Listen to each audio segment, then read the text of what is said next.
President Donald Trump's warm relations with North Korean dictator Kim Jong-un have now extended to the decoration of the White House, with photos of the two men's historic meeting last week adorning the West Wing.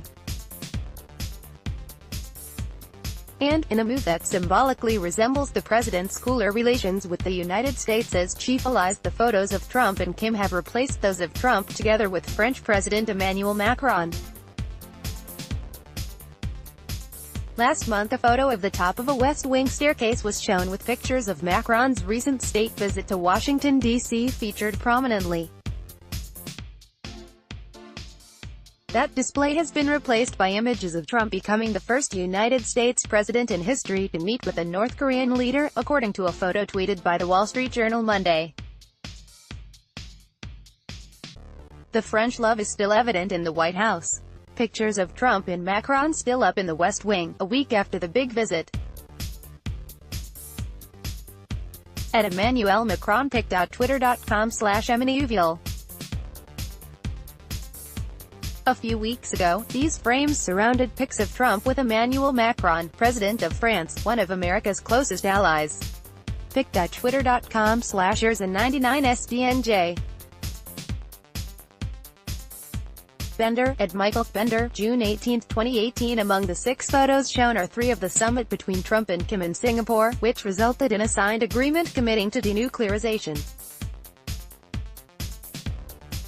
The agreement has been criticized for lacking specifics or a process of verification. In exchange, Trump pledged to give up what he called war games between the U.S. and South Korea on the Korean Peninsula. Another of the photos shows a group of Americans arriving back on U.S. soil after being released from prison in North Korea. 2 others depict a visit of top North Korean aide Kim Yong-chul to the White House, when he presented Trump a personal letter from Kim Jong-un that was credited with assuring the summit went ahead after the U.S. president had earlier called it off.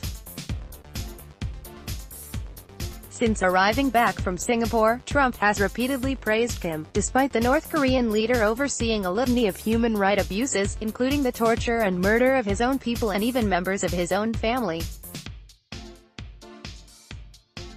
In an interview with Fox News last week, Trump even suggested, before claiming he was only joking later, that he wanted his people to respect him in the same way that North Koreans did for Kim Jong-un. "He's the head of a country, and I mean he's the strong head," Trump said.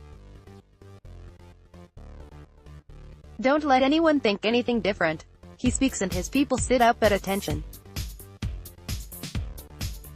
I want my people to do the same." The criticism of Trump's embrace of Kim has been exacerbated by the fact that on his flight to Singapore, he tweeted a stunning rebuke of the United States' closest allies when stating that he would not sign on to a joint communique issued by the G7.